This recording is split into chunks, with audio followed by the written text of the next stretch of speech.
Hey guys, thank you for being here on this podcast. We're here with Kallie Fell, a recent author of the Detransition Diaries that I recently just went through. Read it very rapidly. I was talking before on with Kallie before we got on this recording. That I was very frustrated reading it, but I really well done book because I think it's very important that we discuss these things, especially with how this movement has gained so much traction. It kind of goes against a lot of the natural law of the world these days. And thank you, Kallie, for being on. And do you mind give a brief introduction on who you are before we Yeah, jump into everything? of course. Thanks so much for having me. I really appreciate the opportunity to come on and talk about the book, and hopefully we can talk a little bit about some films I've done on this space as well. I professionally work for an organization. I'm the executive director at the Center for Bioethics and Culture. My co-author of this book with me is our founder of the Center for Bioethics and Culture Network. And I'm also a perinatal nurse. So I spend some time in the hospital as well. And yeah, I'm really excited to be chatting about this book and our work today. So, what got you both into trying to write this book? Because it sounds like you were doing a bunch of documentaries. What brought on the idea to put this all into a book? Yeah, that's a great question. And, um, you know, kind of serendipitous or providential, I guess you could say. But, our work largely focused at the Center for Bioethics and Culture on bioethical issues, holding medicine accountable, protecting the most vulnerable among us, typically women and children. So we talk a lot about making life, faking life, things like artificial reproduction, or I'm sorry, assisted reproduction, and big fertility. And so we were kind of working in this space, in this bioethical space. And when we learned that through medical transitioning, and I'm going to use some words here that I don't agree with. I'm going to try to put them in air quotes, just because that's what people are known for, those words. I don't like using them because you cannot medically transition. There's no such thing. But when we learn that children were being encouraged to medically transition and were put on therapies that would render them infertile, that to us was like, okay, we have to start speaking out on this as well. Like what they're doing to children. This is unethical. Medicine has gone astray. So, being an educational nonprofit, we love writing articles, and most often we love doing, more often than not, films, documentary films. So we have 11 documentary films all on these issues, 3 of which, the last one we just completed, the trilogy on the gender ideology or trans ideology space. So we were like, well, all right, let's make a film. Our first film, Transmission, What's the Rush to Reassign Gender?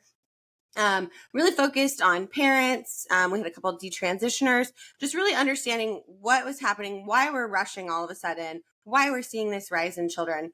And right away, we noticed that audiences loved hearing from the parents. They really identified with parents. And they also were finally hearing from these people called detransitioners, which is another word that a lot of detransitioners actually don't like. Because again, you don't you never went anywhere. You never left the sex you were in. But so right away, we like, these voices need to be heard. They are being silenced. So we started our second film, the Detransition Diaries, which is what this book is named after. And that film focused just on women, just on girls, why we're seeing this rise in young women. And we focus on 3 detransition gals who made the decision to take medicine and have surgery, and then decided to go back. And in the middle of making that film, Ignatius Press, our publisher, Vivian Dudrow at Ignatius Press, reached out to us and said, "Hey, we want to hear these stories. Would you be interested in writing a book?" And kind of true to my charge to do the next thing, as Elizabeth Elliot has said, we were like, yeah, we have to, let's do it. So we started writing this book, finished up our second film on this space, and had an outcry from parents saying, this doesn't just happen in girls and women, this is happening in boys and men. So in the middle of writing this book, we started our third film on the trilogy. And then our publisher came back and said, okay, now we want some men's stories in this book as well. So finished the film. That just came out last month. And then this month, the book came out. So it's been kind of a whirlwind for the last 4 years of creating content in this space. But people want to hear from folks that this is affecting. And so this is their opportunity to read their stories.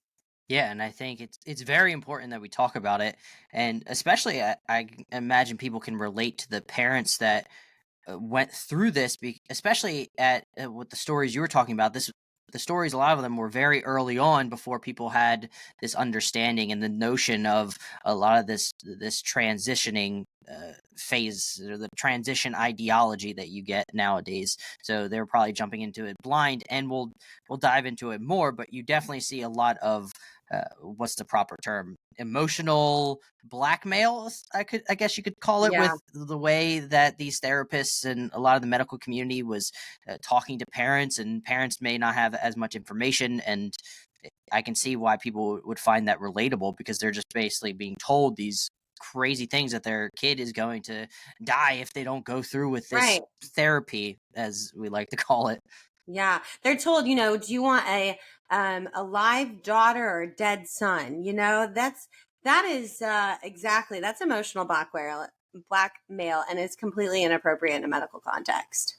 Completely. So, but before, let's start with the history of the movement. There is, in your book, you had listed 4 individuals. I don't know if there's one in particular. There's one that I want to focus on. Well, there's 2 actually, because both of them, the Alfred Kinsey, that whole flawed research, it threw this whole thing into a loop. And then also the disgusting individual of John Money. And I was telling you this before. I don't know how you wrote this book. Yeah.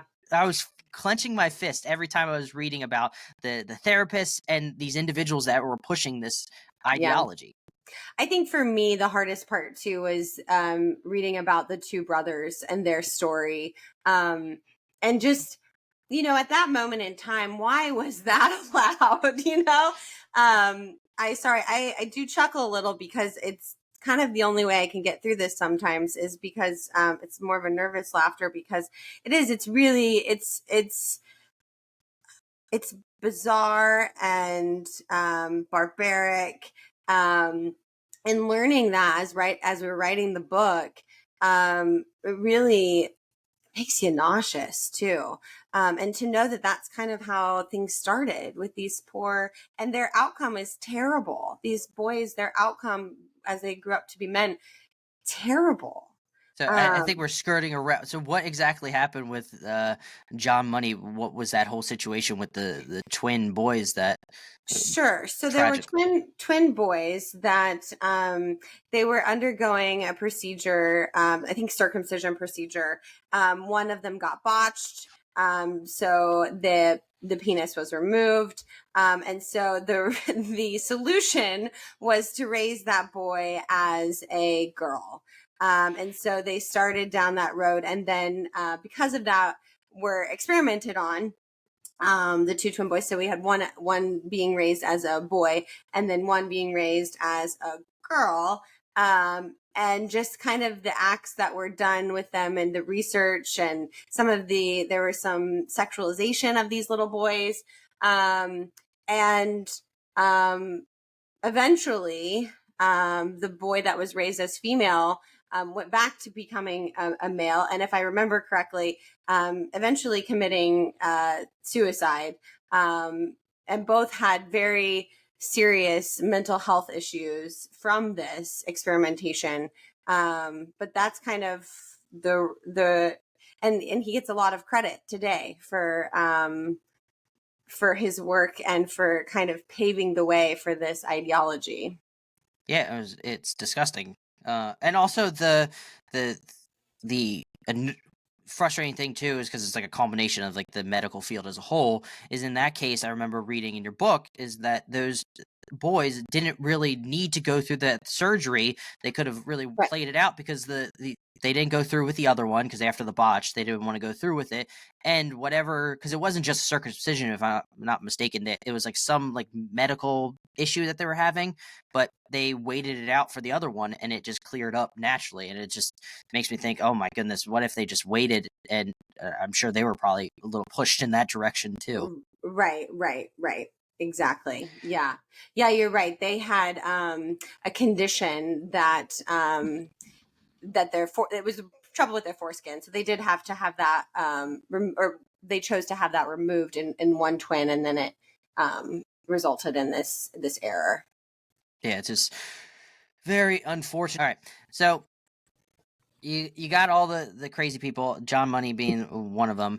Why do you think that you see this issue with the ethical breakdown of do not harm that you see in the medical field these days? And what, because you have it whereas dismantling the medical ethics causes human civilizations to devolve into a state of collapse. So this is a whole issue. Just in a general question is why is the medical field not seeing this as a harmful act that's being taking place? That's a really good question. And I think it's one of the $1 million questions on this topic is, how did we get here? How did this happen so fast? How has the medical establishment really bought into this in the way that it has? I don't think that there's any one answer. I think it's a culmination of things. One of those things being, unfortunately, profit and money. There is a lot of money to be had in this field, similar to fields like assisted reproduction, where, if you have some little product or medication or surgery that is going to help someone with this dysphoria, there's money to be made there. And so I think that's part of the problem, is that medicine has become tainted with an economical side of things. I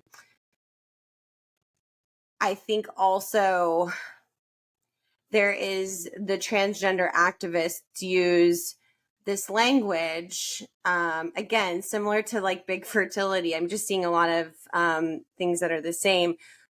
Why wouldn't we want to help people have babies? Why wouldn't we want to help a child who's struggling in their body? Why wouldn't we want to do that? So I think there's this play off of compassion and a play off of wanting to help children who are struggling. And then I also think, as we talk about in the book a little bit, is how the culture has shifted in what's being taught in education and how our language has shifted. I mean, gender used to be, not too long ago, a word we kind of used when we didn't want to say sex when we were asking about a baby. It was kind of like a politer, more polite word to use. And now we have completely swapped them out. When gender is just a social construct, it's not anything. Sex is what we're talking about. And so I think these shifts in language have also invaded medicine. I mean, I'm a perinatal nurse as well. And in our hospital, at our birth center, in our hospital, we are erasing words like women and mother and breastfeeding. And so I think it's been kind of an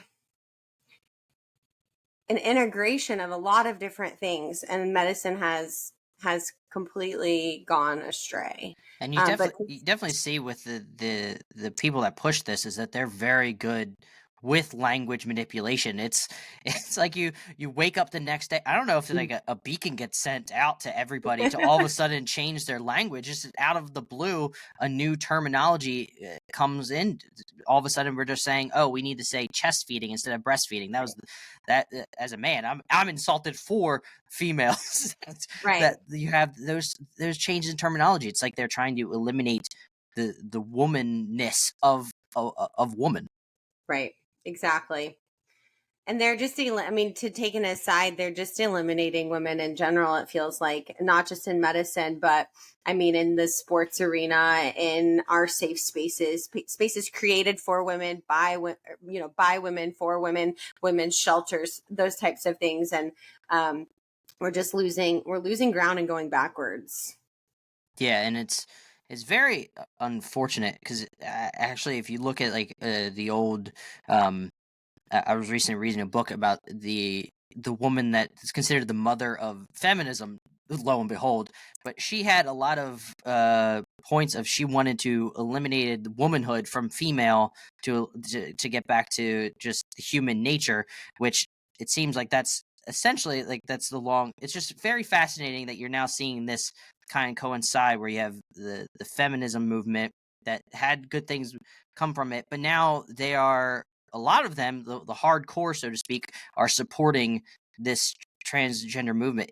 Do you see it just seems like they clash, like they don't Yeah. mix. Well, and this is going off topic from the book, but I think you see both. There are feminists who there's like one of two camps, right? They're either really against this movement or they're really for it, depending on. I don't think you can really, I don't declare myself a feminist at all, but I don't think you can be one and also be for erasing women's spaces. And but yeah, you're right. They seem to clash.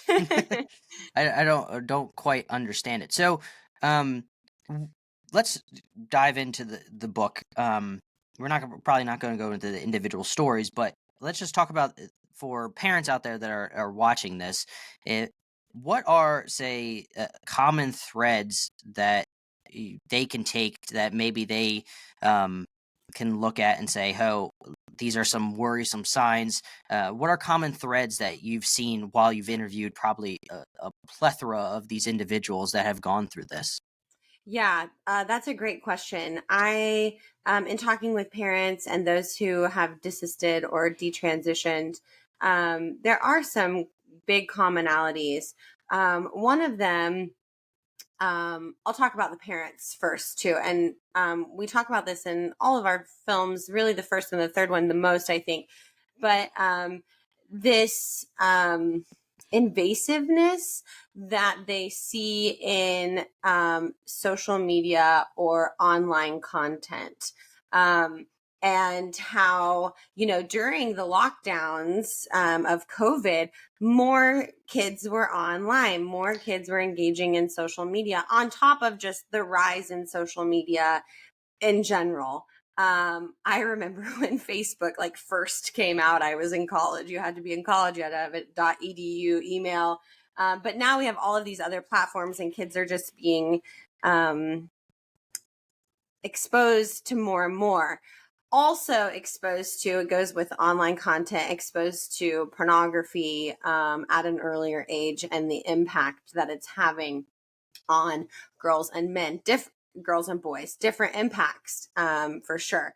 And then, so not only like seeing that happen, seeing how their children are being captivated by these online communities and what they're being told online. But then one of the best ways of helping their children who might think that they are born in the wrong body or struggling is to sever them from those online communities, and how some of these parents took really drastic measures to cut their kids off, moving states, pulling them from school, taking away their phones, taking away social media. And then one of the professionals in our last film, Dr. Burgo, talks about this. I actually don't think the clip made it in the film. We need to get that clip out there. But he just talks about how he encourages parents, if you're serious about saving your kid from this ideology, you got to cut them off. You got to pull them out. You have to, move countries if you have to. He kind of jests at that. But seriously, so that's a common thread, is just how invasive it becomes and then how drastic you have to be to kind of really protect your children.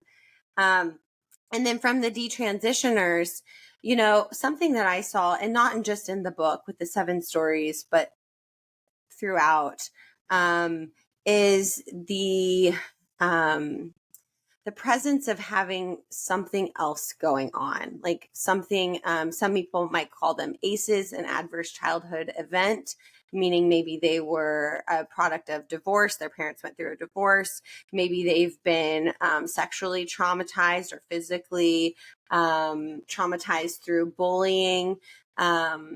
They, for the boys especially, they may be more feminine, like they enjoy the arts. They're just a little bit different, so to speak.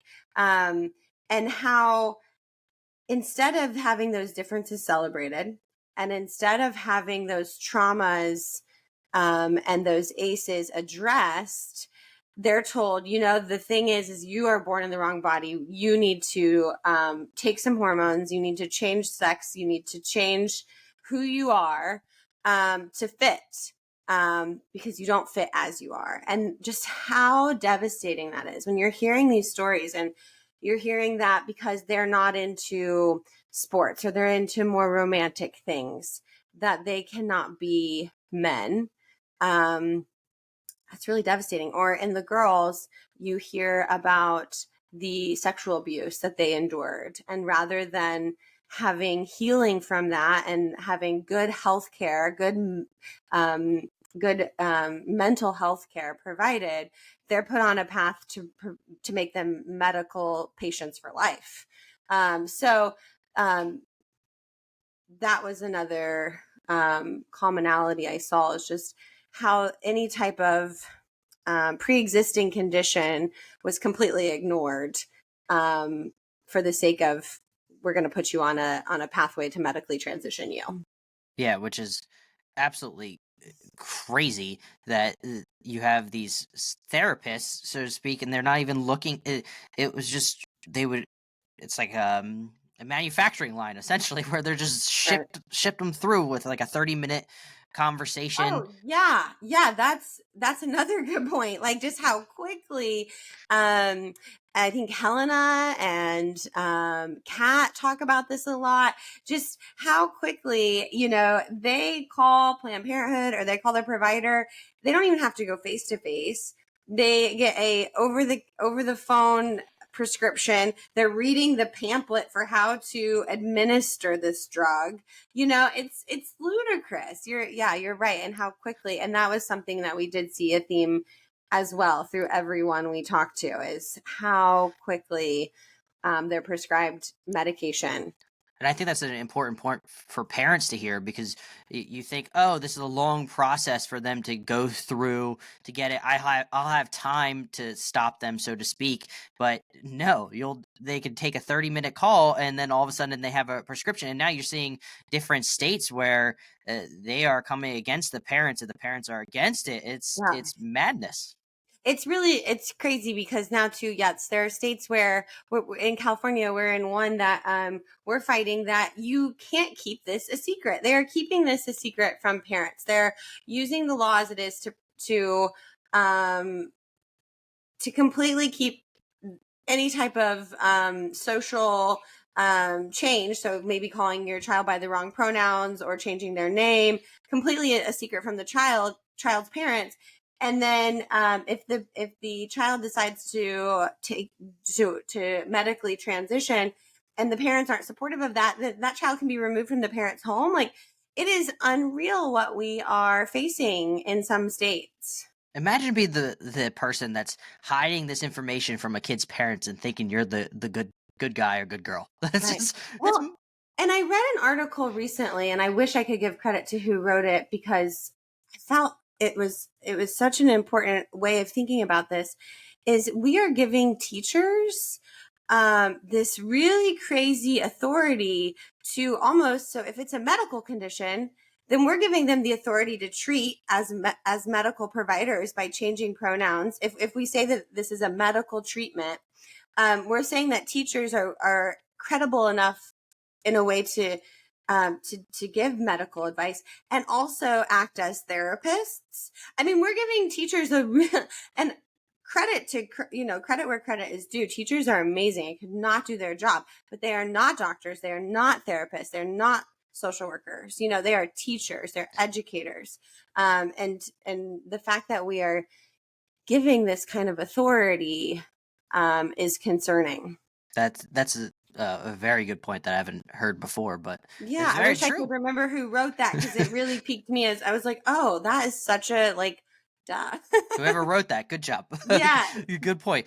And I also think it's just a culmination of, like you were saying, it's just the lack of a better term, right time for all this uh, gender therapy to happen. Because, like you were saying, you have social media, and one of the major issues is not just.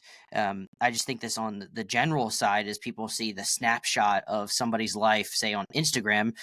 That's why I think a lot of people doom scroll or get a little bit depressed on Insta, because they see a lot of people have these magnificent lives. And I can only imagine that also translates to these Mhm. kids who go on social media and they're specifically looking at this community, and all people are sharing is how amazing this is, how Yeah. amazing they're feeling, and you should do this too. And it's just, especially for, like you were saying, kids that had past trauma where they didn't have that structure, so to speak, or they don't have that person in their corner to support them, Mhm. and now they're going out and seeking this other support structure that's leading them down a dark path.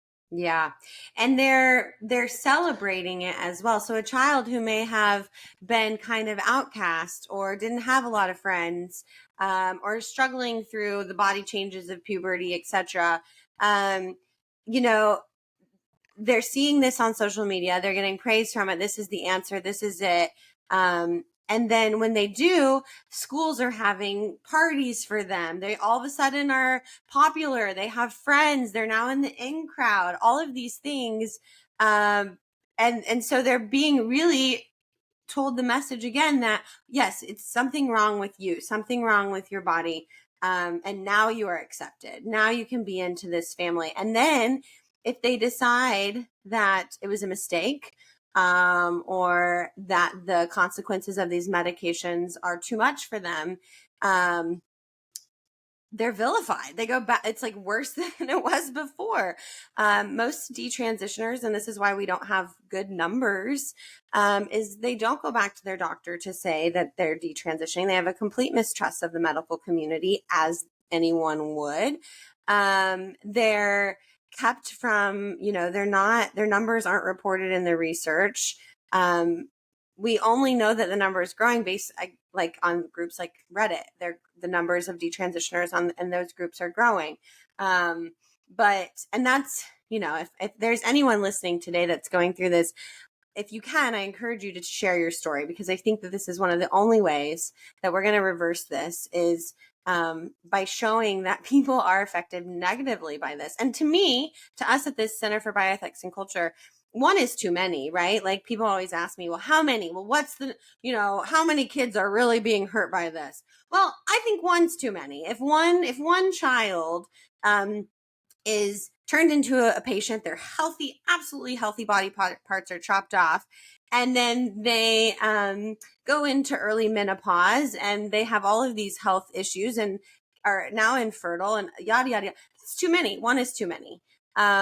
But there are definitely more, and we need to be listening to their stories. I completely agree. And I think if there are kids that are confused with their bodies and everything, and maybe give it time is one of the things that I've heard that is a good recommendation. And Mm-hmm. also, I think this society nowadays, especially we're moving towards more of a secular culture and atheistic mindset or agnostic, is that they put so much, because if there's no God, then everything is material. So Mm-hmm. these kids now grow up thinking, so if they don't believe in God, is like, oh, my body is all that I have. And if they don't feel comfortable with it, then they feel like they're kind of screwed out of life, so to speak. If they're not 100% set on it, then they feel like they're probably that's all that they have. But I think as Christians, we need to let them know that you have a body and a soul, that you are more than just the parts of your body, and we can walk with them. And I think that's the important thing, because you see a lot where I just worry that we're going to shun these individuals, and that's definitely not what we need to do. I think we need to walk with them and speak love to them through the truth that your book is portraying, of the truth of this industry, of what happens. And I think it's just a very troublesome thing if we're going to shun them from society, which is definitely not something that we should do. We should try to face this head on, because I'm sure this is probably an area or topic that you were not expecting to go into, and now it was just in your face, and you're like, well, somebody's got to do it. And that's why you hear a lot of people that are talking about this as well. I'm seeing this as a major problem. This is just something I got to do. Yeah, it definitely wasn't something that I thought I would enter in this space. I, by training, have a master's in reproductive physiology. So like women's reproductive health in general, labor and delivery, like those are my areas. But, you know, this area really impacts their reproductive health. We're talking about taking out healthy reproductive organs. But you're right. And whether or not you have a faith-based worldview or not, this ideology is really backwards, because even if you believe, you know, that it's your body, I mean, weren't we just like several years ago talking about how, you know, we're trying to encourage young girls who are struggling with like eating disorders and cutting, like your body is perfect the way it is. You know, we were trying to get rid of the, skinny and fat shaming and the body shaming and all of this. And now it's like, we've just ramped this up on steroids. Like this is body shaming to the nth degree. And so I just find it fascinating that people have bought into this so quickly. Because as you say, it's it doesn't make sense. Yeah, I think there's a lot of backing financial for a lot of incentives financially to get people to go with this, and that's maybe why it took the opposite route with, say, anorexia, where eating disorders, where they were saying, no, that's obviously something going on. We don't want, like, it just seems like such an obvious example. If you see a woman that's 95 pounds and she says she's fat, and you're not going to put her on a diet, that's just ridiculous. It's just plain as day that you're not going to do something like that. And it just seems like it should be plain as day here, but now you have this medical incentives that are being pushed, and it's kind of crazy. And speaking of incentives, or speaking of just the medical part, so once let's talk about like the kind of the conveyor belt of what happens to these kids, because they are kids that go through this transition process when they go to a therapist. What's like the first step, so to speak, and then where does it lead? Yeah. So often we kind of spoke, the first thing is a social transition. They start identifying with their peers or in their social networks, as they might, in the cases of like Kat and Helena, they might experiment with being like non-binary first, or, whatever label they kind of fit into. But usually that first step is a social one. And then from there, once they are affirmed that, yes, you're right, and that's another thing. I talked to some therapists, and when does the patient like diagnose themselves? Like, you know what? You're right. You are this, it's very interesting that we've gotten away from challenging these beliefs. But anyway, so once affirmed, they might be referred to. So therapists aren't going to give them any prescriptions for medications or anything, but they might provide a letter, so to speak, to a provider saying that they have provided mental health care to this individual, and they believe that they need, depending on where the child is in their development, either puberty blockers, cross-sex hormones, both, etc. And then it's kind of, once a child has started puberty blockers, it's kind of this vicious cycle going forward. We see a lot of kids continue to move forward in this trajectory. They say that it's just to buy them time. It's just for them to have time, puberty blockers, so that they can figure out who they really need to be, who they really are. It doesn't do any harm. It just pauses the body. Well, that's bullcrap. When you block puberty has effects throughout the entire body, mental effects, bone health, muscle health, cardiac. Like it's not just stopping hormones for a time. Your body is going through a change. They're going from a young individual to a mature individual with reproductive capacity. And it's not just the reproductive organs at play. It's, like I said, it's a mental, it's a brain health, cardiovascular health. Everything is affected. That's like the case of language, of how they used language to make it seem like it's not as bad. Oh, we're just blocking puberty for a time, but that's doing a lot more than just blocking puberty, because there's, like you were saying, there's a lot of processes that need to happen. Right. And we talked a little bit about the history, and John Money was one of those. It's like he realized that in men, they were unhappy because their hands were big, right? Their shoulders are still broad. And so that's kind of the play of like, okay, well, if we can block puberty, we can stop these big changes from happening, right? We can make them appear less like men who would have transitioned as an adult. Does that make sense? And so, and actually, I just saw a video of Jazz Jennings chatting with some other individuals with who are on puberty blockers, and it's crazy. They said like their age in the bottom, like 17. These kids looked like they were like 8 or 9. Like the puberty blockers had done their job. But anyway, it's not reversible. We know this. It's not harmless. We know this. So anyway, they're put on puberty blockers and then most of the time pushed on then to taking cross sex, or I say wrong sex hormones. And there are, it's important to note that girls have testosterone, girls have androgens. It's just the amount that's in them. And so another language thing that they'll say is, oh, we're just giving the normal amount for that. Well, it might be a normal amount for a boy, but it is not a normal amount for a girl. And so they're playing with that language. And then, so once you have the hormones, which once you start down this trajectory, there's really no going back. Once you have rendered someone infertile, there's no going back. And then of course there's the surgeries. And once you have taken out someone's uterus, you cannot put it back. Breasts are different. Yes, you could chop your breasts off and theoretically have plastic surgery to have them recreated. However, we're talking about money. Insurance won't pay for that. They will pay for you to take them off, but they will not pay for you to put them back on. I had that in the book. I had like when I read and I mark notes, and I saw that and I just like put an angry face next to that. Made me so angry. Of course, they cover the chopping of them off, but they won't cover putting them back on. It's just right. This industry. And if like we're talking about Grace in this example, she had the surgery to have her breasts removed, and she talks about the trauma from that. And whether, and true too, she talks about whether or not she really wants to, right? Does she want another surgery anyway? Like I said, these people have been really harmed by the medical community. So really distrusting of folks, especially of a group of people that refuses to stand up and say this is wrong or we made a mistake.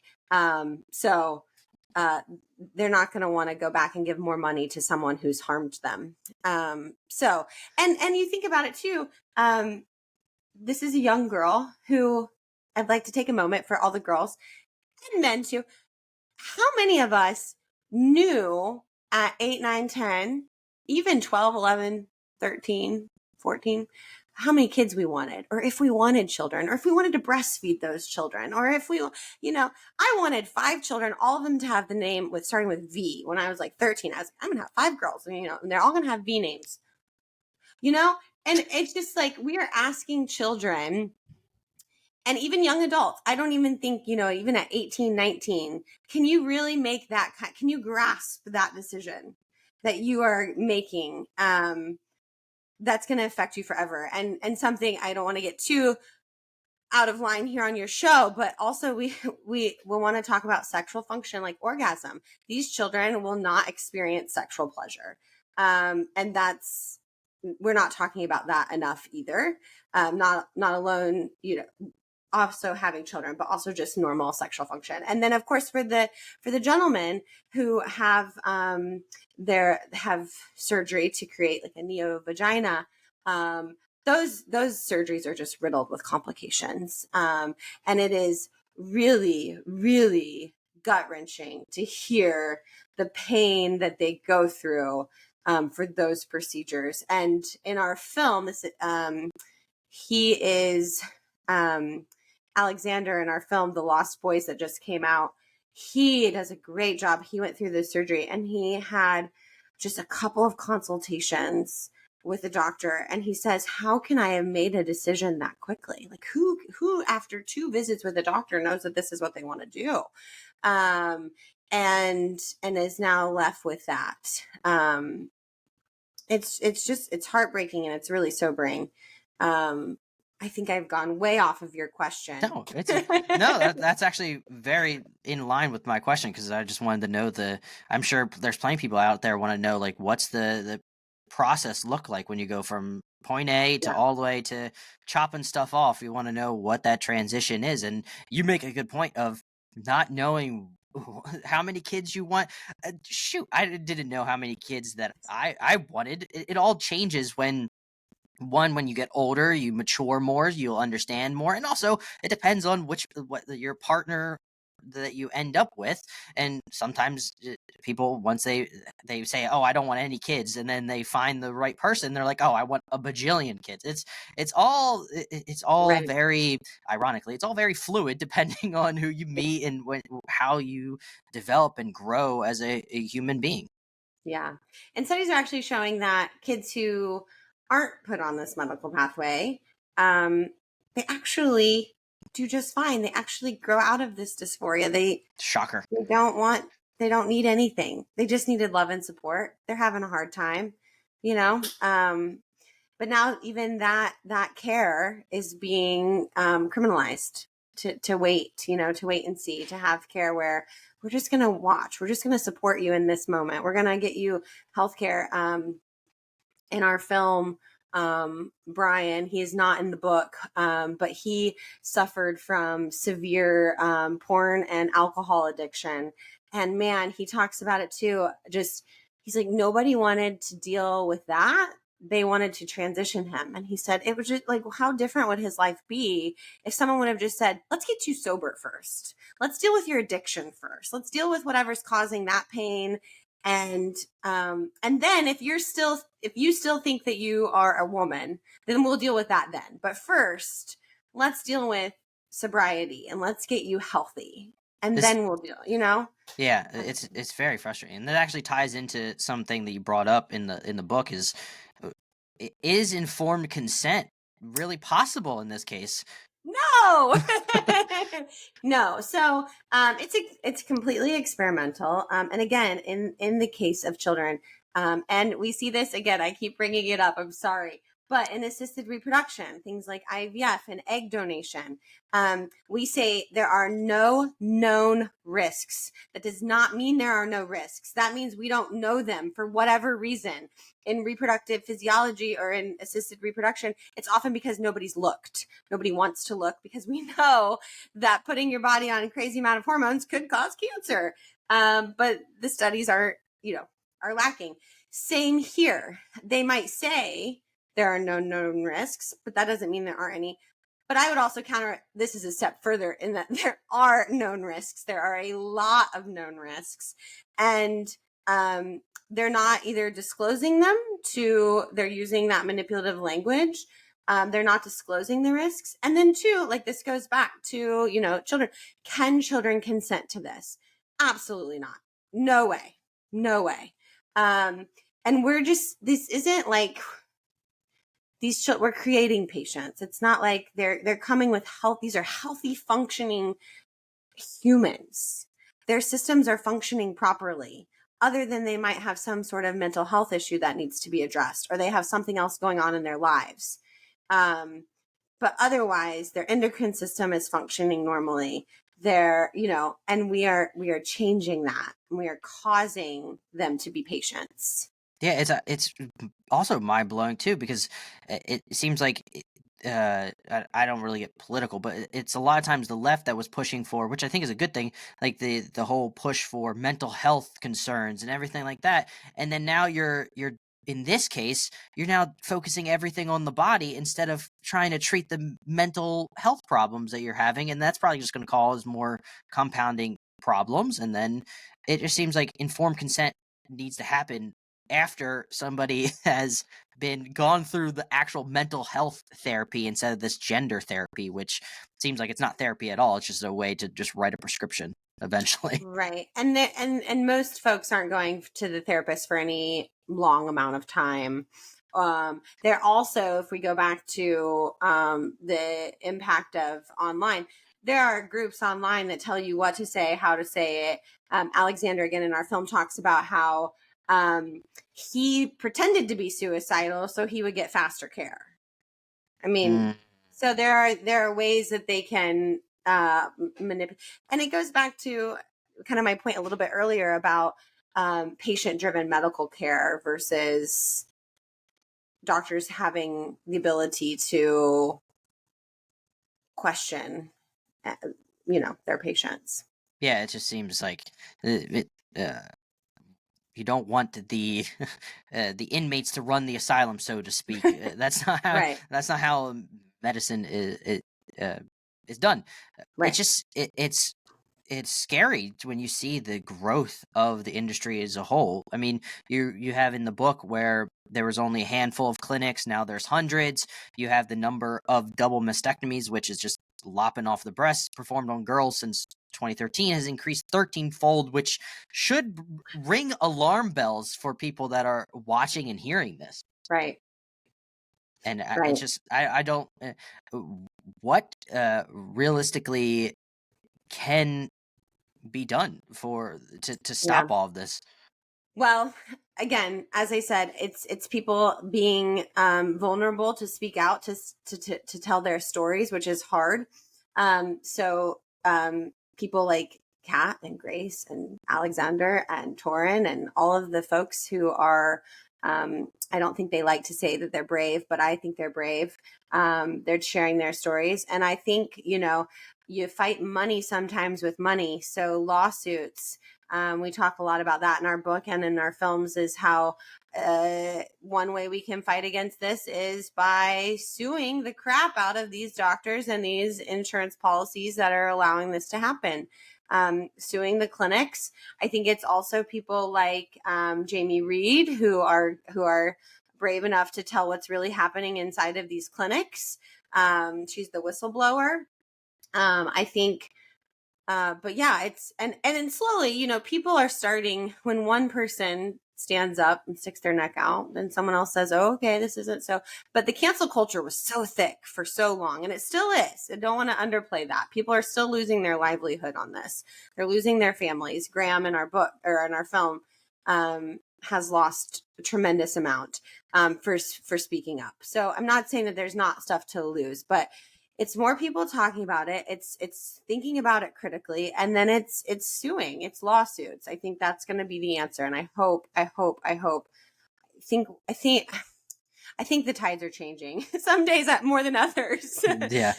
But I have to remain hopeful. We have to remain hopeful, the work that we do, or else it gets really depressing. But I think, there are lawsuits going forward now as we speak.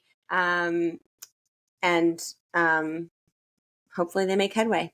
Yeah, and I hope lawsuits we can work their way up to the higher courts so we can get this resolved and sort of situated, because I think some like the tragic cases you hear is of divorcee parents where one parent who has main custody of the individual wants to affirm that individual go through this process, and then the other individual doesn't want to, but they don't have as many rights, so to speak, to kind of stop this.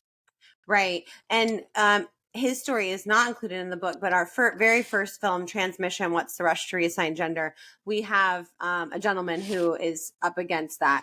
Exactly. Him and his wife are no longer together, and he very much wants to protect his son from this ideology, and he's losing. Or has lost already. It's been some time now, but his wife was very much affirming their son's transition to a little girl, or transition to. So it happens, and it's very sad. Yeah, and it's I think though besides lawsuits, it's also good a way of fighting it is to get information out now. So parents Mhm. before I'm a parent of a 2.5 year old and now going to have another one soon, so that's very exciting. But maybe while people by the time people see this, I'll have my second one, so that would be exciting. But it's good. Congratulations. Thank you. It's just good to have this information so parents know what they're getting into, so now they can be armed with if they get bombarded, if they're at say a medical clinic of some sorts and you have certain doctors and certain persuasions trying to push this, they can try to push back, uh, hopefully. Push back or just completely leave care. I mean, I think sometimes it's getting, like I said, I'm in the Bay Area, and finding someone, or even I have a small child as well, finding a preschool where I'm like reading through the lines, like, if any of the teachers are using pronouns on their page, or if like they have any of it's like I'm like cryptically reading through their curriculum to see if there's um some sort of something I'm missing that I need to be on alert for. I was just chatting with my neighbor the other day, and her niece was a kindergartner at a private Christian school, and she came home and asked what her dog's pronouns were.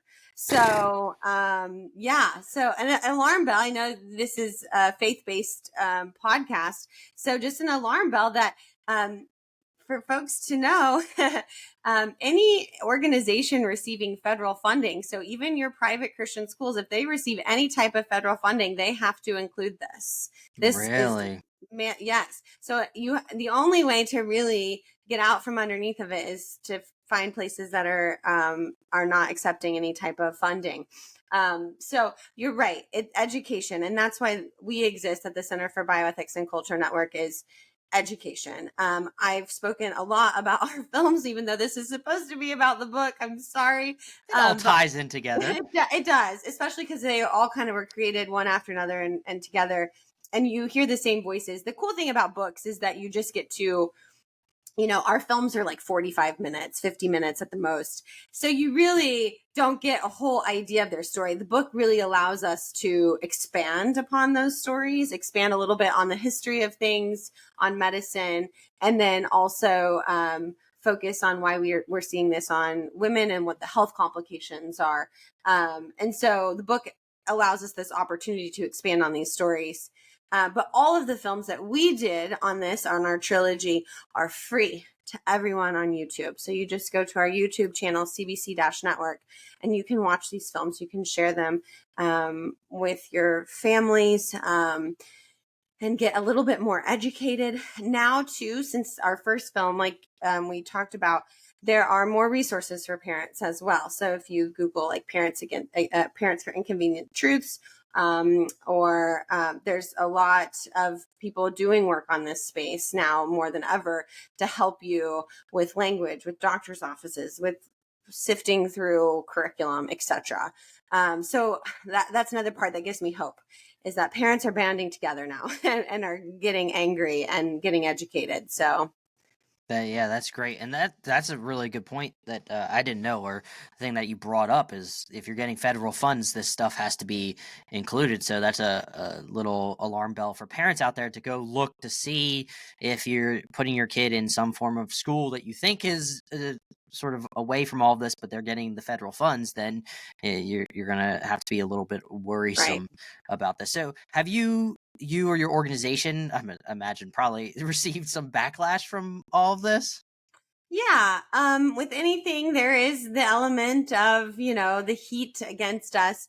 But I'm going to have to say, too, that we have been, and I think it's because we're speaking truth. I think it's because we're coming at this from a scholarly place.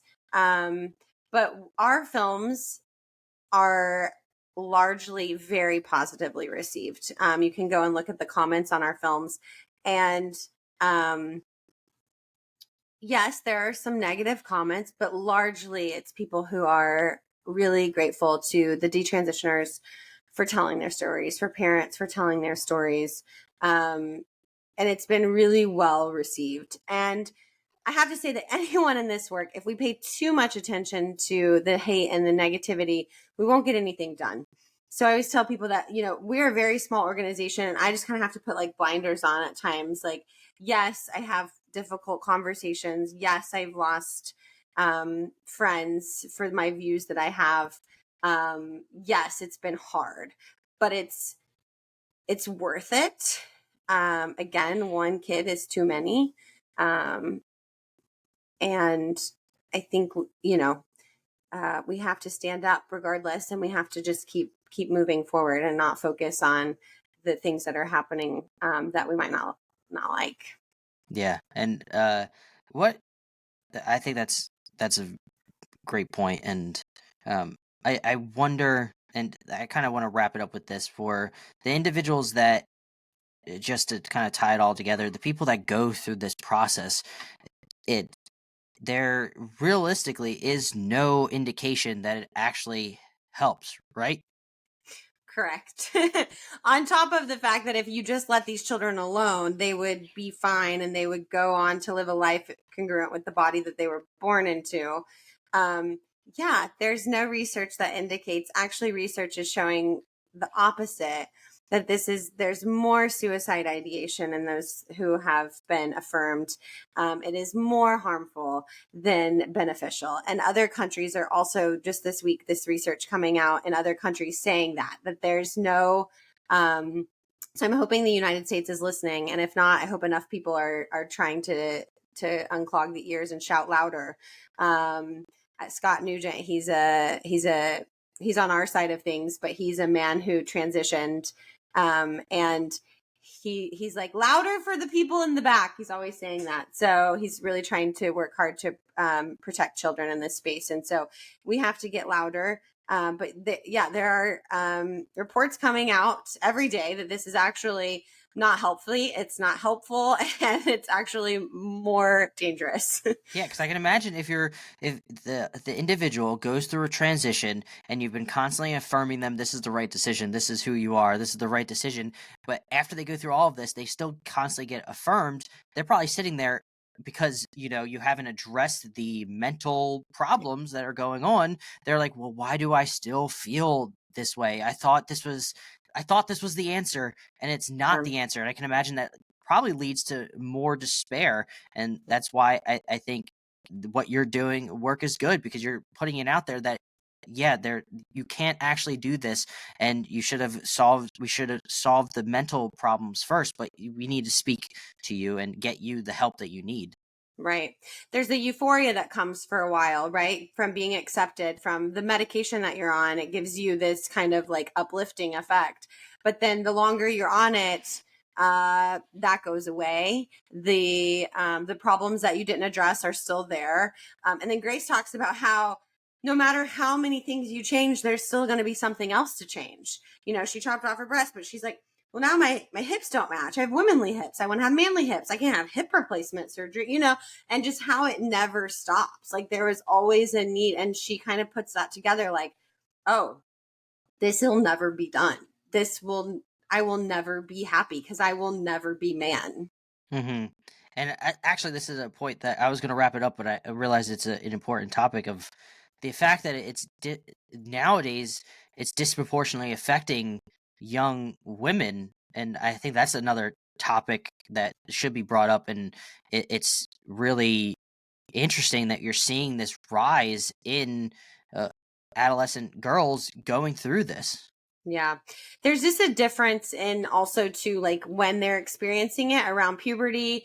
There's also this more of a social contagion aspect that Lisa Littman talks about in her research, that you see in girls that you don't see in males. So males in our research, or I use the term research lightly. It's not true research in the sense of it's peer reviewed or an article, but in our talking with males and females, males have this more of like, it's a toxic masculinity thing. They don't quite fit into the typical male stereotypes.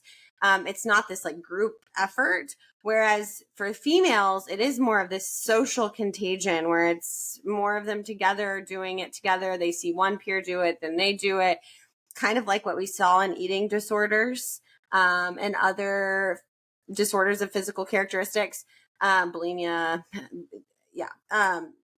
So it is different, and we're seeing this rise in girls, but also, like I said, the parents of boys are speaking out too, like, hey, wait a second, don't forget our boys. It's happening to them too. Yeah, it's just I just wanted to bring that up because it's now because before, if I remember correctly in the book, it was the gender dysphoria a lot of times were men, but now you're seeing also Sure. women now rising, and that's I think like a inflection point that we need to touch on. Right. Well, and for that, I think you're hitting on to like the history. It's mostly it was men in history, right, who are transsexuals, who wanted to be women. And I think in the adult population, we still really see that a lot. Is a large group of it's men who are trying to be women in the adult population. So yes, it's very different when you're looking at the adult population, especially in history, and then the younger population now of children. Yeah, and I think it's Yeah. an important point to make sure that we don't. You have this extreme now with gender ideology, which ironically locks people into a male and female categories with no movement whatsoever. You like slightly girly things, up you're a girl, or Right. you're a tomboy, up you're a boy now. So I think we need to not. Once because I'm hopeful and I'll pray for this all the time, but once we move back, we have to make sure we don't go to the other extreme, like because you saw that in the past where men were fit into this one singular category, and there's not like this range of movement. Because there was a story in one of the book where the one kid liked art but wasn't really comfortable with Right. the ability of a boy liking art, so to speak, or he wasn't able to communicate that. And I think we have to make sure that we let them know, yeah, there are just because you have interests that can be slightly more feminine, that doesn't mean that you're a Right. female, Right. Exactly. and vice versa. Right. Right. And Your interests don't dictate your biological reality. yeah, you can't change what's set in stone. But Kallie, thank you so much for being on this podcast. Where can people find you in the work that you do? Yeah. So you can find us at cbc-network.org. That's cbc-network.org. All of our stuff is there. The book is also on Amazon or at our publisher, Ignatius Press. We also, if you want a signed copy, you can buy it from the website I just gave. And also, I just really encourage everyone to watch the films. They are free on YouTube, CBC-Network, or if you want to just use the search bar, Detransition Diaries, The Lost Boys, Searching for Manhood. Those will get you to our films. Hopefully they don't, with how the algorithms these days, just Right. look for your channel. I think That's right. that's Yeah. that's the first. That's the safe way to do it. Yeah. Exactly. Well, thank you, Kallie, for coming on. This was a great Thank discussion. you, I Adam. really enjoyed it. Thank you so much. Hey guys, thank you for watching this video. I hope you guys enjoyed this interview. I always enjoyed all the interviews that I do. If you are new to this channel or this podcast, please subscribe to the podcast or the YouTube channel, whichever way you are watching it. If you are on podcast platforms, listen. I would like you to subscribe, obviously, and then leave the podcast a 5-star review, whether you are on Spotify or whether you are on Apple Podcasts. That helps the podcast grow. And as always, just share this podcast with your friends and family. Also share this YouTube video if you just want to share the YouTube video as well. If you're here on YouTube, that is the best way we can grow this community as a whole. And go to adambuckingham.locals.com if you want to join the community and also support the podcast. So hopefully we can do bigger and better things and have bigger and better interviews, and I can interact with all of you all on a one-to-one basis. So go do that, and until next time, I hope you have a blessed week. Bye.